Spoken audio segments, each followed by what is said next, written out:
तर फडणवीसांनी मोदींचे वारसदार आता व्हावं असं वडेट्टीवार या कार्यक्रमामध्ये म्हणालेले आहेत। चंद्रपूरमधील कार्यक्रमात बोलताना विजय वडेट्टीवार यांनी हे मोठं वक्तव्य केलंय। फडणवीसांनी मोदींचे वारसदार व्हावं असं वडेट्टीवार यावेळी म्हणाले।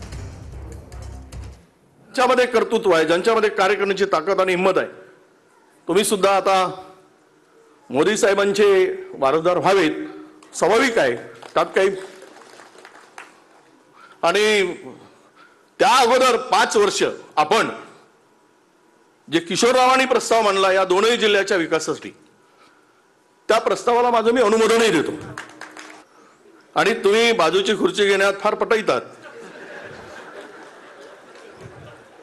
आणि राजकारणात एक कौशल्य, काही गोष्टी ज्युनियर कडून सिनियरला शिकावं लागतं।